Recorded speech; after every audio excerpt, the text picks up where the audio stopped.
Hi, good afternoon, everyone, on this wonderful, lovely April day. And we're delighted to be joined by John Riordan, a trustee and treasurer from the Disabled Golf Association, to speak to us about the services that the DJ offers and how we can get involved. So thank you so much, John. Welcome to you. Yeah, thank you, and thank you for the invitation. It's always nice to speak about the DJ because it's very close to my heart. I used to play golf an awful lot in my younger days, but then illness prevented me from doing it for a number of years, 20 odd years. And then when they started with uh, the buggies on the golf course, then I got a new lease of life, so I was able to go back and start playing. But I found out about the Disabled Golf Association probably 9, 10 years ago when it was in its infancy. It started around the Reading area in Berkshire, and they were trying to obviously grow the association and the number of people playing. So they came up north to a golf course not far from where I am, and I went there and then obviously enjoyed it thoroughly. Met some fantastic people, um, and we always say there's always someone worse off, but we have people who we're the only pan disability organisation in the country. So we have people who've got physical disabilities, and then obviously some temporal ones, things, people who've, what is becoming more popular is people who have suffered from a stroke and who, particularly if they were golfers, that they have found out about us and can get back into golf. And unfortunately, golf has this fuddy-duddy image still when you talk about clubs, and people are a little bit wary about going to a golf club if they've had a stroke. They may well only be playing with one arm or very limited movement, and they feel a little bit embarrassed about it. But the thing about with us is that you're playing with people like-minded who've suffered the same thing, and it gives people an opportunity to come and play golf and with like-minded people. So most of the advantages to us are in the social aspect. So we have when we play our games throughout the country, we have a meal after the event. So that's when people can talk about what they found, their illnesses, how they've come about it, what they've done with it. But the only snag we have at the moment is that we don't have the ability to teach people to play golf. It's something that we are looking at, and I know the professional game. I think there's an advertisement on at the moment for through England Golf for a disability coach, to work nationally. So the message is getting out in the golfing world about how healthy golf is for you, and it is this healthy game. You're out in the fresh air. When you look at the weather now, sadly I'm inside at the moment instead of being on the golf course. But when it gets like this, most days during the summer, I'm out playing golf every day, and it does. As I said to one of the colleagues earlier on, I think there's a medical thing that says it extends your life by about 5 years from being out in the fresh air and having exercise, regular exercise. And of course, you're meeting other people, so it's the social aspect as well. But we are looking. We've been speaking with one or two areas of the Stroke Association throughout the country. So the word is getting round that we're there and we're looking for new members to come and join us. And it's I can't say or praise highly enough the people that do it. It's I've got my own disability, but it pales in significance to somewhat other people have where they've got one leg missing, two legs missing, one arm missing, playing with one arm.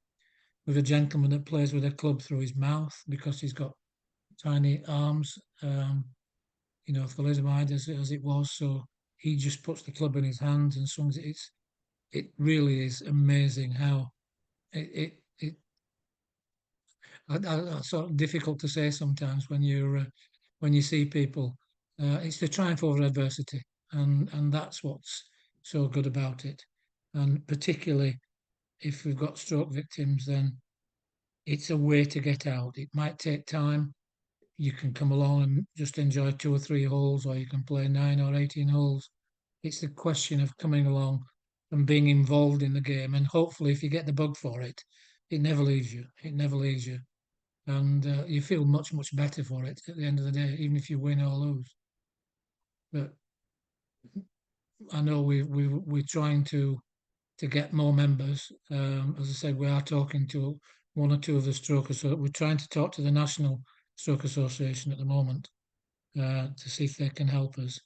We've got feelers out with particular golf clubs that if people want to get involved in golf but have never played before, where they can actually go to the driving range, just take a couple of clubs and just hit a few golf balls to see how they go. And obviously, a lot of that will depend on some of the golf professionals actually going into teaching disabled golf because it's slightly different teaching you to try and play. If I went now, they'd be wanting me to play like Rory McIlroy, with all the live joints and everything else. But obviously, people with disabilities can't do those things, so they need to be coached in slightly different ways. So we're looking at that at the moment to help us as we grow, both in membership and on the availability of professional coaches to help those who want to get into the game. I Excellent. don't know Thank you, whether John. anybody's got any questions for me. So how can people get involved with the Oh, DGA? right. The first port of call is to give me a call. I can give you my phone number. It's on 24/7, but if I don't ring you back straight away, I will contact you. I'm the when anybody sends an email on the website, it comes to me, so I can give people membership. The membership to join us is only £20 for the year, so it's not prohibitive by any stretch of the imagination. I can then give people access. I can answer any questions they have, but then give access to our online booking system. So all the events that we have are actually on our website. So in chronological order, you can see where the events are in geographically. If people want to go on an event, then they can book on. So I give those people the access to it. So it's just a question of giving me your name and address and your email address and contact numbers and things of that nature, and then leave it up to the individual so they can go to any event in the country Sorry, John, if they how feel much did you wish. say? How much is the annual membership, did you say? £20. Thank you. Yeah. Very reasonable. It is when you think of, my golf club is £1,200 a year at the moment. Exactly. So, Yeah. but as I said earlier, the vast majority of our members are actually on some sort of benefits, and golf clubs is way out of the league for them to talk it to do it that way. But it's £20 for the year, and it's £45 then if you wish to play at an event. So if you played at every single event, and we have about 50 throughout each year, then you could turn around and say, well, I could have, I could have had a membership for that sort of price. But people tend to pick and choose the ones that are geographically near them, and just to go and enjoy the day. And it is a full day. The very nature of some of the disabilities people have, it means that we don't play, we don't sort of finish the game of golf in 2 hours. It can be 3, 4, 5 hours, dependent on the course and who's playing and the number of people attending, of course. But generally And speaking, how good you are. well, yes, but we have, yeah, we've got, believe it or not, we have he's not renewed his membership this year because he's actually turned professional. But he was the world one-arm golf champion, and he was a scratch Wow. golfer. We've got Mm. we've got scratch golfers, but we've also got people who've got a 54 handicap, which is the highest handicap that you can have. Cool. And the nature of golf is the only sport where you can play against a professional golfer on an even term because Yeah, your because handicap of the is there. handicap. Yeah. You've got a handicap. That's right. And the Americans are going mad to try and get golf in the disabled Olympics, but Mm. they're on about this categorization like they have in swimming. You've got a category B, a category C. Why they're going down that route, I just don't know because the only sport that you have, you've got a handicap, so that should be the one. Your handicap playing golf, but the complicating matters as usual. Okay. Thanks, John. And do prospective members, do they need to purchase anything in advance? No, no, Yeah. nothing. We've got we have a little badge thing that we give out, when to put on your golf bag, a tag, that we just give those out, as a tie onto your golf bag. We've no merchandise as such, where we've debated it, but of course you're then looking at buying things, storing things. How do you do online? How, it just complicates matters. So we just have a golf meeting. People know where we're coming. We know what day. We've actually event next Monday, for example. We're going to a place called Chorlton cum Hardy, which is just south of Manchester. And I think next week there is one at Hampton Court down in London. Oh, right, that's really close to me.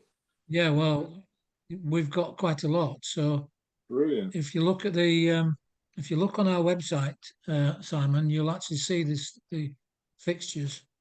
Thank you. I'll have a look at that. Bear with me a tick. I can just, while I'm talking to you, I can open my. Sorry, John. When is that? When is Hampton Court event? Just a minute. I'll just Sorry, double check, and then where are we? There we go. Just hold on.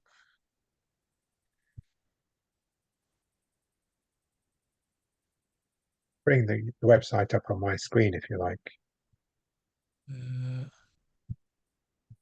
Just hold on a minute. I've just got to log in. I've just changed my phone. Would you believe in it? Oh no! Instead of going up to, instead of going to straight up to it, wait a minute. I've yet to put it on as a straight away.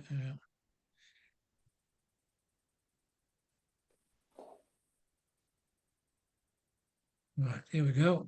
Future competitions. We've got Cannons Brook, first of all, which is on Tuesday, next Tuesday. That's in Essex. Hampton Court is the 22nd of April. Thank you. And then we've got another one in Somerset, another one in Essex. So they're spread around the country. So what we're trying to do is, as we get a new member, we try to get events nearby, to look at, is he a golf club member? If you're a member, what are you a member, Simon? I'm currently a member, sort of semi-officially at Betchworth Golf Club.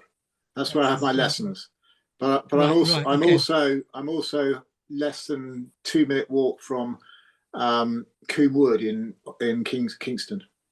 Right.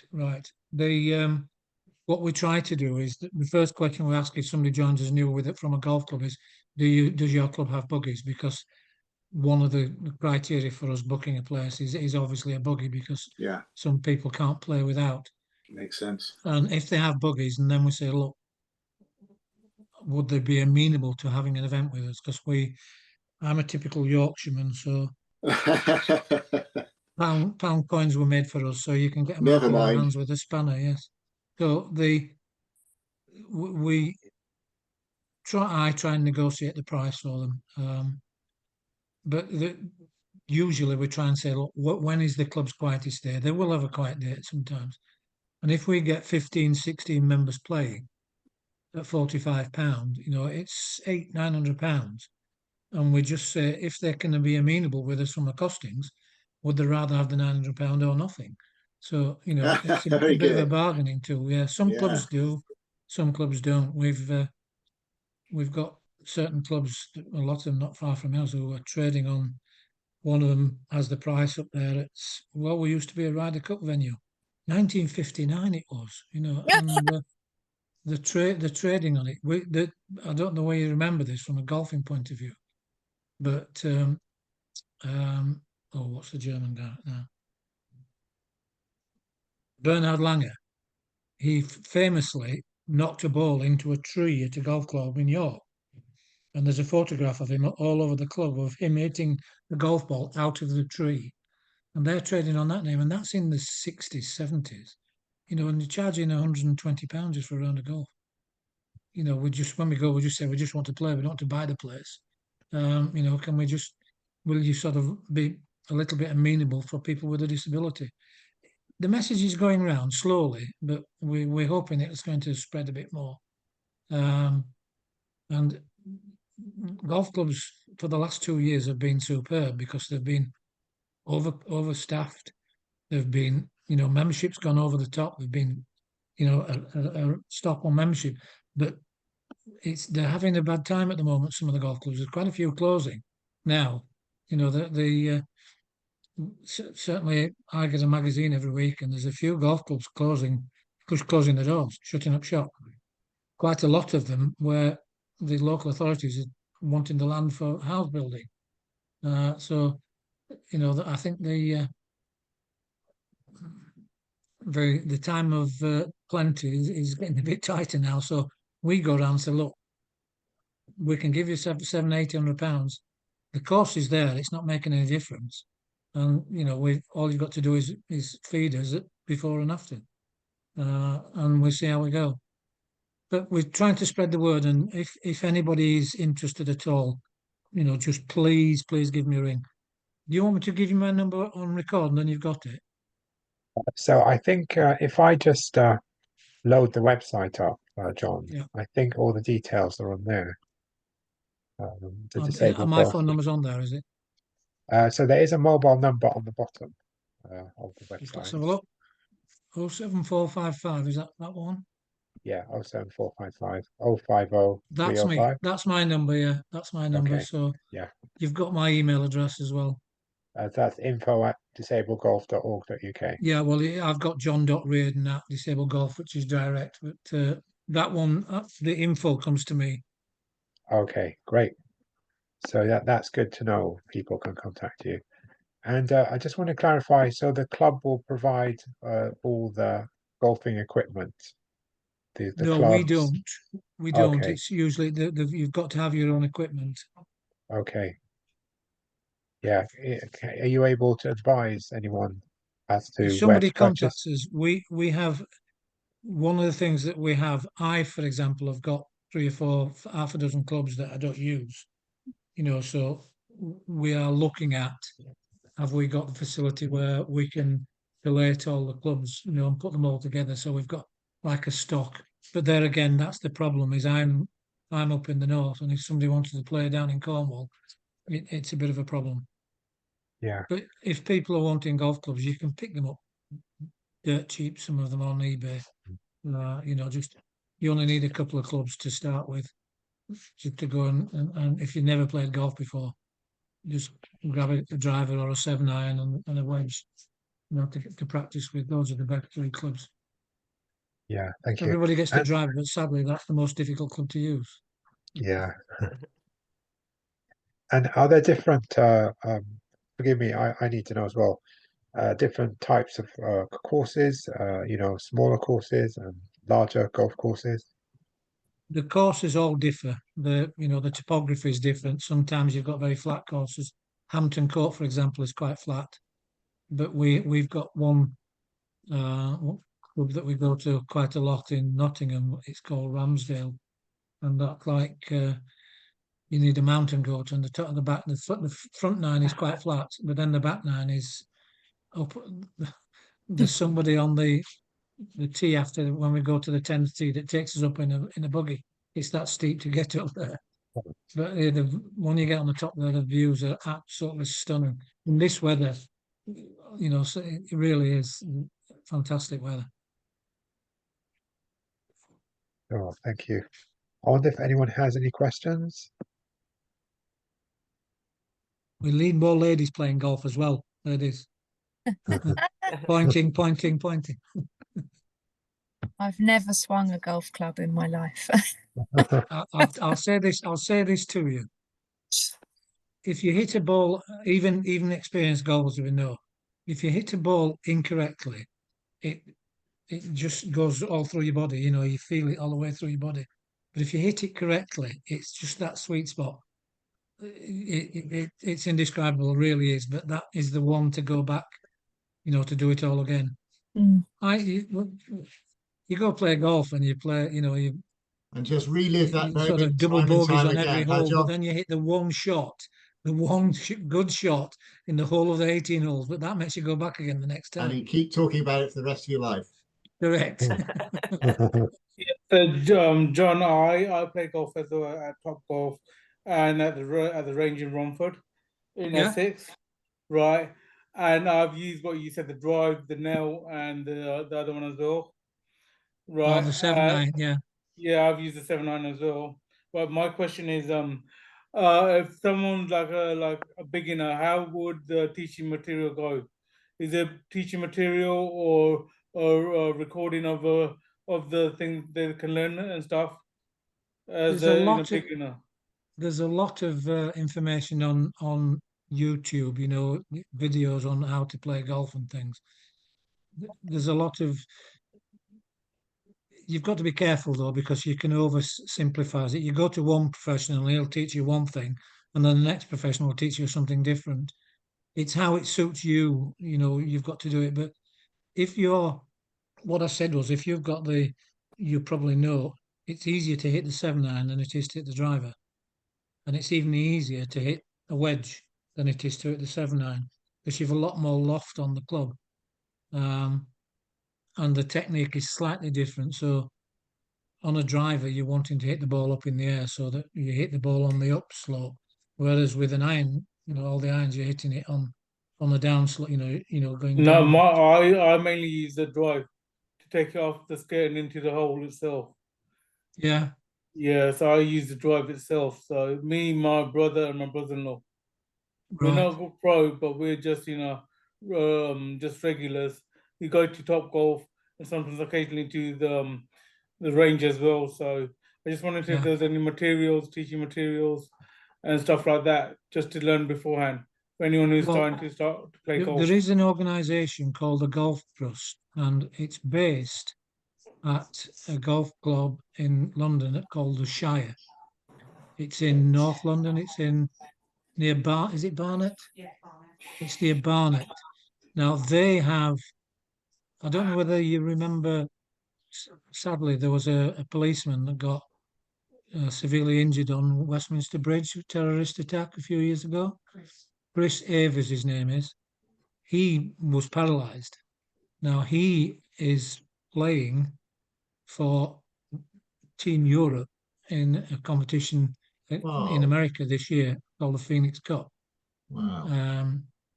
When you get into the system, in the long way, we've got an order of merit table within the golfers, so it's not all competitive because you can just come along and play, but there is the competitive element for those who want it. And there is an organisation called the Phoenix Cup where it's Team Europe against Team America. The Americans were over here this year up at the home of golf, the old course at the things, and they're going over to America this year. He never hit a golf ball in his life until he had this injury. And then he went to the Shire and they had a thing called a paragolfer where it's like it's you drive on it, it's three wheels, but then when you get to your golf ball, it lifts you up and you're strapped in. So his legs are strapped in across his chest and everything else. And he's allowed to play golf that way. So he started from scratch at the golf trust at the Shire, and they are very, very good. If anybody wants to go in, there's one or two people, stroke victims, that actually go there and know that for a fact. So if it's not too far from you, it's only this. Well, I know down south it isn't, but it's well worth getting in touch with the the Shire golf course. The family name is Menai Davis. They own the golf trust and they actually own the golf course. We have an event down there every year where they're obviously very kind to the disabled golf facility. They provide the course for us at almost zero cost. So we just pay for the meal that we have on the day, and the buggies are provided as well. But they've got these. I think they're just having another charity day to raise more money to get another paragolfer, so that they're wanting paragolfers, so that if you go to a golf club where they can let them have the paragolfer to people who can't walk, and stroke victims are that way, where they're very, very limited in movement. So for people who are new to the game, if you can get to the Shire, be in contact with them, that will be very worthwhile. And another thing, John, I was going to mention where you mentioned stroke and stuff. Is there like a handicap golfer where if there's someone like a blind person wants to learn up golf, is there a handicapped person to go with them on the course as Yes, well? yeah, we've got blind golfers that play with us. Some who are totally blind, others who are partially blind, and they bring us a spotter with them. You know, sometimes it's just a spotter where they just know where the ball's gone, if you know what I mean. But for those who are totally blind, you've got the helpers who, line the golf club up for them and tell them where to do. So there really is a mixture of everything, Gopal. It's just uh, every type of disability, we've got somebody that plays golf with us. And I know you said earlier on in the meeting there's a set fee of 45. Is there any subsidized fee or discount fee, like someone who's like paralyzed or like a stroke victim or anything like that? Subsidized fee or anything like that? If we get a subsidy from the golf club, we like to pass it on to the individuals if we can. But very often, the golf clubs are all businesses in their own right. So we've been very fortunate where we've got one club that lets us have the cost for nothing. So all we do is pay for the buggy hire and the food. But sadly, most of the golf clubs are businesses, so they need to be charging. So we try where we can. We've because of the donations that we've had this year, we've said that for those who are playing golf, we're going to reduce the fee, on 5 occasions for them to play. So instead of it being 45, we've got enough in to subsidise them down to £30 for the event. So it depends on if we get more money to come in, then obviously we can do that. The ideal, and I'm on record of saying this everywhere. Ideally, what we're after is I would love to be able to organise the events and say to people, turn up and play, it's paid for. That's the ultimate that we're after, so that we've got sufficient money to pay for everybody to play. But we're not there yet. And another question is, if someone's not able to, is a beginner, like a scratch beginner, is there instructors to show them how to go from the level 0 up to pro, from start We to haven't finish? got that. We haven't got that at the moment because it depends on where you're going. You're going to a golf club, to a driving range. Are you taking lessons there? No, I didn't take no lessons, John. No, I Right. just done it at the back of my hand, the drives and everything. So Right. It might be worthwhile just having a word with the professional at the golf club there, just to say, could you, if you tell him what you're trying to do and you've been speaking to us, they might just give you a complimentary lesson to say, look, this is what, at least you know where you are. Just even simplicity that you're holding the golf club correctly, and you're standing correctly. Unless you ask, you won't find out. But the more you ask, the more people will say yes. well, thank you, John. Okay. But good luck with it. If you get any problems, Gopal, just give me a call. I can always talk to you again. Not a problem. I'll try and put as much help as I can for you. Oh, thank you, John. Thanks. Thank you very much. Pal, you and I should go and have a round sometime. Yes. Definitely, Simon. Definitely. Well, I'll tell you what. One of our events is I had a very good friend who sadly is no longer with us, and his partner actually donated enough to buy a trophy. So we have a memorial event for him each year, and that's at Wellingborough in Northampton. And I will be coming down to that event because I'm running it on the day. So if anybody wants to come to Wellingborough, you can meet me. And mind you, with this for me. It takes me 3 hours to get there. So, but I put some mileage on my car out there. So yeah. How did you so get don't into? forget, ladies. Golf this weekend. Go to a driving range. We want some more ladies. Yeah.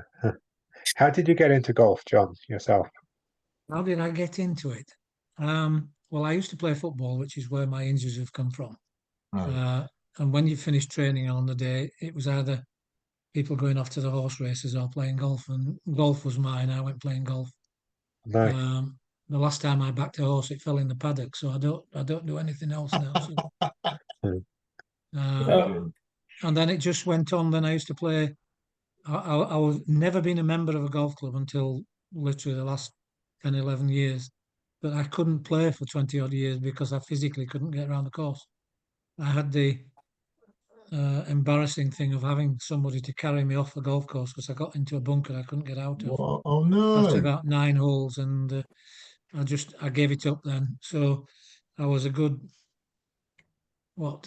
25, 28 years before I played again. But then when buggies came in, which was great, but of course then it started becoming £20 a time. If you're playing 2 or 3 times a week, it became quite expensive. So I eventually bought my own. So I've got my own single seater. So I can, I don't have to hire buggies all the time. And there's quite a few golfers who've done that. They've actually gone out and bought a single seater, so it makes it easier for them. John, can I just take this opportunity to share with you how I got into golf? Because it was as a result of one of these meetings. Yes. So there's a guy called Graham Mazur, M-A-Z-U-R. Graham, yes. Graham You was come across one of our him? members. Yeah. So he taught me how to play golf. Oh, right. He was a silver liner and he offered free golf lessons. So I went along and I have since carried on with his coach. Right. So Is he still coaching? Is he still coaching? As far as I'm aware, yeah. Yeah, he's a nice lad, is Graham. He's a really he was nice guy. a member for us for 2 or 3 years, but we haven't seen. I think he plays a lot on the Edgar Tour, doesn't he? Probably, yeah. Yeah, yeah. So he passed me on to his coach, a guy called Carl Spurrier, who you probably haven't heard of. Anyway, he was originally at Packersham and he's moved down to Leatherhead and then moved on to Betchworth. So that's where I go on a Thursday evening for a lesson with him. Right. Disability. So what are you playing off now, Simon? I don't know. We haven't worked that out yet. You haven't worked it out yet? Not yet, no. Well, one of the things that has been very popular, I think I mentioned this earlier, is that golf clubs are quite expensive. Yes. But England Golf have got a thing called iGolf, where I think it's £50 now. For £50, you can actually join iGolf, and you can put 3 cards in. And after 3 cards, you get an official handicap. Oh wow! Yeah. Only 3 cards. Wow. Yeah. Well, you've got to be playing with somebody who's a member of a club to sign your card. Yeah. But we have found a lot of people who've gone iGolf and then got the bug for the game and then gone to join a local golf club anyway. So, the club are quite happy with that. And I can look at iGolf online, can I? Sorry? So they have a website. iGolf, yeah, it's on England Golf, iGolf, yeah. Thank You you. do it all online. They give you they acknowledge your email. You have to pay whilst you're doing it. Then they acknowledge it with an email and give you what is called a CDH number, which you get when you join a golf club. Right. It's a I think 10-digit I have number. the website. I think it's this website. Yeah. Thanks, Louis. That's it, iGolf, yeah. Brilliant. Thank you. Yeah. So if you're a member what was he say? It was Letchworth. If you go around with a member who is a member, yeah, official member, you can have him sign 3 cards of yours, put your cards into iGolf because you do it online, and then they'll give you an official handicap. Awesome. That's brilliant. Thanks so much for that. I'll talk to my coach. Don't tell the golf club because they want your fees. Yeah, I'm sure. Yeah, the way, believe you me, it's caused an awful lot of consternation within the golfing fraternity, the iGolf, yeah. And the way that the golf clubs have got back at the iGolfers is they won't allow them to play in their club competitions. Oh dear. Which is, it's just, yeah. But what they say, why you pay £1,200 when you can join for 50, but you can't just stop your membership now. They won't allow anybody that's been a golf club member for the last 2 years to do the iGolf thing. So. Oh, interesting. Yes. Okay, well, that's really helpful. Thanks for that, John. No, it's a pleasure. I'll look into it. Okay, thanks. So, John, if anyone, just to recap, anyone's interested in getting into golf, they should contact you in the first instance. Yes, by all means. Yeah, give me a call. So and thank you once again for the opportunity of talking to your members. No, and the thank best you. of luck Thank you with the very charity much. as well. Thank you, John. Thank you. Have a good weekend, everybody. And Thank you you, as well. bye. Thank you, John. Thank you very much. Thank Thank you. you. Thanks, Bye. bye. Thanks.